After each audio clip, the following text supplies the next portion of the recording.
আসসালামু আলাইকুম রহমতুল্লাহ বারকাতুহু। সুপ্রিয় শিক্ষার্থীরা, যে যেখানে বসে আজকের এই ভিডিও দেখছো, সবাইকে আমন্ত্রণ জানাচ্ছি স্কুল 71 এর পক্ষ থেকে। আমি হারুনুর রশিদ। আজকে তোমাদের সামনে হাজির হয়েছি নবম এবং দশম শ্রেণীর প্রথম অধ্যায় ভৌত রাশি এবং পরিমাপ এর আমরা মাত্রা নিয়ে কথা বলবো আজকে। এবং মাত্রা সমীকরণ দুটাই রিলেটেড। আজকে আমরা শুধুমাত্র মাত্রা নিয়ে কথা বলবো। চলো যাই, আজকে শুরু করি। আজকের টপিকস মাত্রা নিয়ে। মাত্রাটা কাকে বলে সেটা জানাটা খুব জরুরি তোমাদের জন্য। যেমন আমি বলছি যে মাত্রা কাকে বলে, আমি বলছি যে কোন ভৌত রাশিতে উপস্থিত মৌলিক রাশিগুলোর সূচককে মাত্রা বলে। আমি আবারও বলছি, কোন ভৌত রাশিতে উপস্থিত মৌলিক রাশিগুলোর সূচককে মাত্রা বলে। আমি ভেঙে দিচ্ছি তোমাকে। যেমন ধরো, আমি একটি ভৌত রাশির নাম বলছি আয়তন। তুমি জানো আয়তনের মধ্যে দৈর্ঘ্য, প্রস্থ, উচ্চতা এই তিনটি মৌলিক রাশি আছে। তাহলে কোন ভৌত রাশিতে উপস্থিত মৌলিক রাশি তুমি তিনটা পেয়েছো। এই তিনটা মৌলিক রাশির সূচককে মাত্রা বলে। এখন সূচকটা কি জিনিস তুমি জানো? সূচকটা হলো আসলে পাওয়ার। আমরা দেখি আমরা এটাকে কিভাবে পাওয়ার আকারে লিখতে পারি। প্রত্যেকটা মৌলিক রাশির সূচককে আমরা মাত্রা বলছি। আমি আবারও বলছি, কোন ভৌত রাশিতে উপস্থিত মৌলিক রাশিগুলোর সূচককে বলা হয় মাত্রা। চলো যাই, আমরা মৌলিক রাশিগুলোর প্রথমেই মাত্রাগুলো দেখে নিই। তোমরা জানো যে আমাদের মৌলিক রাশি ছিল 7টি। 1 দৈর্ঘ্য ছিল, 2 নাম্বার ভর ছিল, 3 নাম্বার সময় ছিল, 4 নাম্বার তাপমাত্রা ছিল, 5 নাম্বার তড়িৎ প্রবাহ ছিল, 6 নাম্বার দীপন তীব্রতা ছিল এবং 7 নাম্বার পদার্থের পরিমাণ ছিল। আমরা একসাথেই এই 7টি মৌলিক রাশি এবং তাদের মাত্রাগুলো দেখে নিচ্ছি বোর্ডে। চলে যাই শিক্ষার্থীরা, আমরা মৌলিক রাশি, আমি লিখেছি মৌলিক রাশি এবং এর সঙ্গে লিখবো হলো মাত্রা। এই যে আমরা মাত্রা লিখেছি। তাহলে যে 7টি মৌলিক রাশি ছিল আমাদের, প্রত্যেকটা মৌলিক রাশি আমরা সূচক দেখবো এবার। চলো যাই, আমাদের প্রথম মৌলিক রাশি ছিল দৈর্ঘ্য। এই দৈর্ঘ্য যদি বলি তাহলে এর মাত্রাটা হবে এল। এল, আমি আসলে যদি বলি যে দৈর্ঘ্যকে এল দ্বারা প্রকাশ করা হয়, কিন্তু তুমি জানো যে এল এর উপরে পাওয়ার বা সূচক হলো 1। তার মানে হলো আমার দৈর্ঘ্যের মাত্রা হলো এল। যদি বলি আমি ভর, তাহলে তোমার মাত্রাটা কেমন হবে দেখে নিচ্ছি। এই যে আমাদের বড় হাতের এম দ্বারা আমরা মাত্রা প্রকাশ করে থাকি।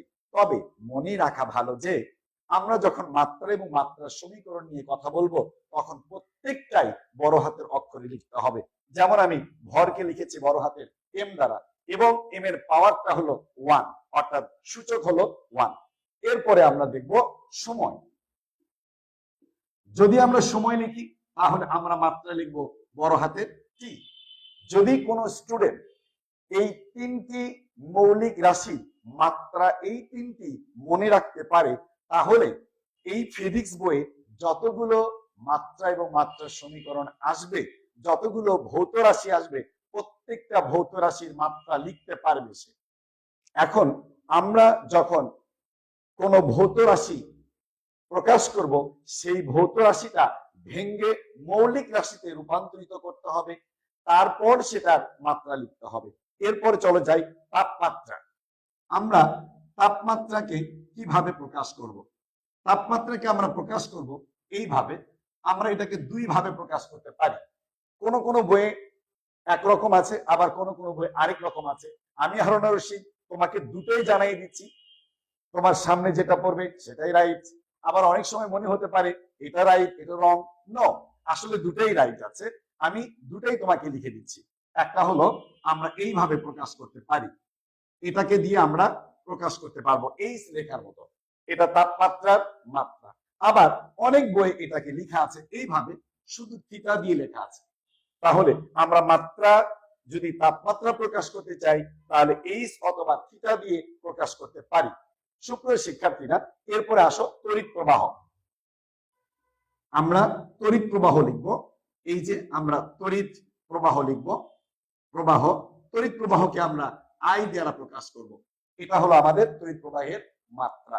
এরপরে আমাদের আছে দীপন তীব্রতা। দীপন তীব্রতাকে আমরা দীপন তীব্রতা, এই দীপন তীব্রতার মাত্রাকে আমরা লিখবো জে দ্বারা। দীপন তীব্রতার মাত্রাকে লিখবো জে দ্বারা। এবং পদার্থের পরিমাণ, পদার্থের পরিমাণ, পদার্থের পরিমাণ আমরা এটার মাত্রাকে লিখবো কি দিয়ে? আমরা এটার মাত্রাকে লিখবো এন দ্বারা, বড় হাতের এন। আমি বলেছি প্রথমেই তোমাদেরকে যে মাত্রা লেখার সময় প্রত্যেকটাই বড় হাতের অক্ষরে লিখতে হবে। সুপ্রিয় শিক্ষার্থীরা, এই যে 7টি মৌলিক রাশির, এই যে 7টি মৌলিক রাশির তুমি মাত্রা প্রকাশ করলে, এই 7টি মৌলিক রাশির 7টি মাত্রা যদি তোমার মস্তিষ্কে থাকে, তাহলে তোমার ফিজিক্স বইয়ের প্রত্যেকটা ভৌত রাশির মাত্রা লিখতে পারবে এবং মাত্রা সমীকরণ লিখতে পারবে।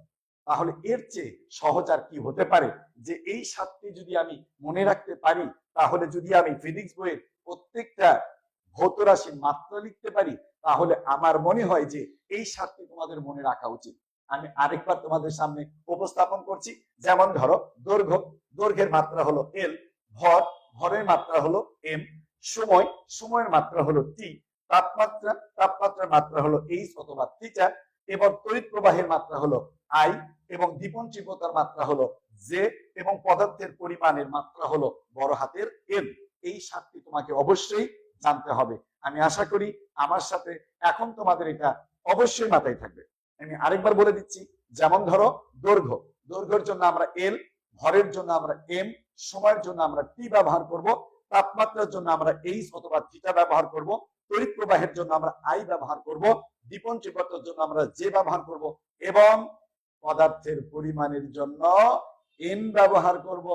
সুপ্রিয় শিক্ষার্থীরা আমার, এরপরে আমরা আরেকটু দেখতে চাই যে আরো কিছু ভৌত রাশি আছে, যেগুলো ভৌত রাশিকে ভেঙে মৌলিক রাশিকে রূপান্তরিত করে তারপর তার মাত্রা লেখার চেষ্টা করব। আমি এইরকম বেশ কিছু উদাহরণ তোমার সামনে উপস্থাপন করব, যেন তোমাদের অবজেক্টিভ গুলো কোনোটাই ভুল না হয়। এসো সেই পদ্ধতিটা তুমি জেনে নাও আমার কাছ থেকে।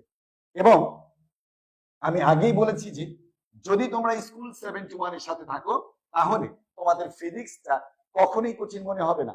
তাই স্কুল 71 কে সাবস্ক্রাইব করে রাখো, বেল বাটনে ক্লিক করে রাখো, যেন আমাদের প্রত্যেকটা ভিডিও তোমার কাছে আগে পৌঁছে। চলে যাই আমরা কিছু ভৌত রাশিকে ভেঙে মৌলিক রাশিতে রূপান্তরিত করি। যেমন আমি দিচ্ছি তোমাকে, যেমন বেগ যদি বলি, তুমি জানো বেগকে যদি ভাঙি, তাহলে আমরা এটাকে ভেঙে মৌলিক রাশিতে রূপান্তরিত করতে পারি। এরপরে আমরা বলবো সরণ ডিভাইডেড বাই সময়। আমরা জানি যে সরণকে যদি সময় দিয়ে ভাগ দেওয়া যায়, অর্থাৎ সরণের হারকে বেগ বলে, তাহলে তুমি দেখো এখানে আমি 2টি মৌলিক রাশি লিখেছি। আমি তোমাদেরকে আগেও বলেছি, আবারও মনে করে দিতে চাই যে দৈর্ঘ্য, প্রস্থ, উচ্চতা, দূরত্ব, সরণ, এই 5টি আসলে মৌলিক রাশি, যা 1 নাম্বার দৈর্ঘ্যের মধ্যে পড়ে। শুধুমাত্র স্থান, কাল, পাত্র ভেদে তাদের আলাদা নাম হয়েছে। সুতরাং সরণ একটি মৌলিক রাশি এবং সময় একটি মৌলিক রাশি। এবার আমরা মাত্রা লেখার চেষ্টা করি। যেমন সরণের যদি মাত্রা লিখি তাহলে এল লিখবো, এবং সময়ের যদি মাত্রা লিখি তাহলে অবশ্যই টি লিখবো। যদি আমরা এটাকে সুন্দর করে লিখতে চাই, তাহলে আমরা লিখবো এল আর টি। এই হলো আমাদের বেগের মাত্রা, এল পার টি। ঠিক তেমনি ভাবে আরেকটা রাশি ভেঙে দেখাই আমি। যেমন ধরো ত্বরণ। 2 নাম্বার, যদি আমরা ত্বরণ প্রকাশ করি তাহলে এটা কেমন হবে? তুমি জানো যে ত্বরণকে যদি ভাঙি, তাহলে আমরা বেগ ডিভাইডেড বাই সময় লিখতে পারি। তুমি যদি একটু বুদ্ধি খাটাও, তাহলে তুমি এটাকে অতি সহজেই লিখতে পারবা, অতি সহজে লিখতে পারবা। কিভাবে? যেমন ধরো একটু আগে আমরা বেগের মাত্রাটা লিখেছি, এরপর সময়ের মাত্রাটা লিখে সেটাকে আমরা প্রকাশ করতে পারি। আবার যদি বলো যে এটাকে আবার ভাঙতে চাই, তাহলে আবার তুমি ভাঙতে পারো। তবে আমার মনে হয় বেগ যেহেতু আমরা একটু আগে লিখেছি যে এল আর টি, এবং সময়ের জন্য মাত্রা আমরা লিখবো টি, তাহলে এটাকে আমরা যদি প্রকাশ করতে চাই তাহলে কিভাবে প্রকাশ করব? এটাকে আমরা প্রকাশ করব এল আর টি। এই হলো আমাদের ত্বরণের মাত্রা। দেখো অতি সহজ, এগুলো খুবই সহজ। তুমি একটু মনোযোগ দিয়ে আমার সঙ্গে কাজ করতে থাকো, তাহলেই তুমি সব পারবে। এরপরে আসো আমরা আরেকটা জিনিস, 3 নাম্বার হলো ভরবেগ। আরেকটা ভৌত রাশি আমরা লিখেছি ভরবেগ। তোমরা জানো যে ভর বেগকে যদি আমরা সংজ্ঞা আকারে প্রকাশ করতে চাই তাহলে অনেকেই বলে ভর এবং বেগের গুণফলকে ভর বেগ বলে। আসলে কিন্তু তা নয়। আসলে ভর এবং বেগের গুণফল দ্বারা ভরবেগকে পরিমাপ করা যায়। আর ভরবেগ তাহলে কাকে বলে? আর আমি তোমাদেরকে বলে দিচ্ছি যে ভরবেগ আসলে কাকে বলে। ভর এবং বেগের সমন্বয়ে বস্তুতে যে নতুন ধর্মের উদ্ভব হয় বা সৃষ্টি হয় তাকে আমরা ভরবেগ বলি। তবে ভরবেগের মধ্যে ভর এবং বেগের গুণফল আছে। তাহলে চলে যাই আমরা এটাকে ভর এবং বেগ এই দুটাকে গুণ করে ফেলি। তাহলে এবার তুমি বলো যে ভরের জন্য আমাদের মাত্রা জানা আছে, আমরা লিখে ফেললাম সেটা এম, এবং বেগের জন্য মাত্রা আমরা প্রথমেই শিখেছি, তার নাম ছিল এল পার টি। আর যদি আমরা এটাকে গুণ করে দিই তাহলে আমাদের কেমন হবে? এল পার এম এল পার টি। এই হলো আমাদের ভর বেগের মাত্রা, এম এল পার টি। এম এল পার টি, এটা ছিল আমাদের ভর বেগের মাত্রা। যদি আরেকটু জটিলতা দেখে যাই তাহলে কেমন হবে? চলে যাই, ভয় পেও না, আমি আছি তোমাদের সঙ্গে। আমি ভেঙে দিচ্ছি, এগুলো তোমাদের সবগুলোকে ভেঙে দিচ্ছি। যেমন ধরো আমরা এবার যদি 4 নাম্বার বলি তাহলে বল বলবো। আমরা গত ক্লাসে বলেছিলাম বল father, father equal to mother, এটা আমার ভাষা। ফাদার ইকুয়াল টু মাদার, তার মানে বলের মধ্যে ভর গুণন ত্বরণ আছে। এবার আসো তুমি কিন্তু আসলে দুটা মাত্রা অলরেডি শিখে ফেলেছ, একটা হলো ভর, একটা হলো ত্বরণ। যদি আমরা বলি father equal to mother, F সমান এম এ, তাহলে তুমি বলো ভরের মাত্রা কি হবে? এম হবে, এবং এর সঙ্গে ত্বরণের মাত্রাটা আমরা গুণ করে দিব। আমরা একটু আগে শিখেছি ত্বরণের মাত্রা এল পার টি স্কয়ার। তাহলে যদি আমরা গুণ করে দিই তাহলে কি হবে আমাদের? এম এল পার টি স্কয়ার। এই যে আমাদের হয়ে গেল বলের মাত্রা, এম এল পার টি স্কয়ার হলো বলের মাত্রা। আরেকটু যদি একটু জটিলতা দিকে যাই তাহলে কেমন হবে? আরেকটা রাশি লিখে দিচ্ছি আমি, সেটার নাম হলো কাজ। কাজ কাকে বলে সেটাও আমরা দেখবো, সেটাও আমরা শিখবো। যেমন 5 নাম্বার আমরা বলছি কাজ। কাজ বল এবং সরণের গুণফলকে কাজ বলে। বল এবং সরণের গুণফলকে কাজ বলে। যদি আমি বলি তাহলে কাজের অনেকগুলো সংখ্যা বলতে হবে। যদি বলি 1 নাম্বার কাজের সংখ্যা কি? কোনো কিছু করাকেই কাজ বলে। যদি বলি 2 নাম্বার তাহলে বলবো বল এবং সরণের গুণফলকে কাজ বলে। যদি বলি 3 নাম্বার তাহলে বলবো বল এবং বলের অভিমুখে সরণের উপাংশের গুণফলকে কাজ বলে। যদি তুমি নবম শ্রেণীর স্টুডেন্ট হয়ে থাকো তাহলে তোমাকে একটু সময় দিতে হবে আমাকে। আমি যখন 4র্থ অধ্যায় নিয়ে কথা বলবো কাজ ক্ষমতা শক্তি, তখন তোমাকে কাজের সবগুলো সংজ্ঞা আমি ভেঙে শিখাই দিব, তখন তোমার কাছে অনেক বেশি মজা লাগবে। চলো যাই এখন আপাতত আমরা দেখি কাজকে ভাঙলে কি পাই। কাজকে ভাঙলে আমরা পাবো বল এবং সরণ, এই দুটার গুণফলকে আমরা কাজ বলি। তুমি অলরেডি বলকে ভেঙে বলের মাত্রা বের করা শিখেছ, আমি সেটাকেই এখানে নিয়ে আসব। যেমন বলকে ভেঙে তুমি কি পেয়েছিলে? তুমি পেয়েছিলে এম এল পার টি স্কয়ার। এর সঙ্গে তুমি এবার সরণ একটি মৌলিক রাশি, তাই সরণের একটা মাত্রা ছিল, তার নাম হলো এল। তাহলে এটাকে যদি তুমি গুণ করে দাও তাহলে কেমন হবে? চলো যাই, M L square per T square. এই হলো আমাদের কাজের মাত্রা, M L square per T square. এভাবে যদি আমরা ভাঙতে থাকি তাহলে দেখো কতটা সহজ হয়। এরপরে আরেকটা একটু দেখে নিই আমরা, সেটা হলো ক্ষমতা। এটা হলো আমাদের ক্ষমতা।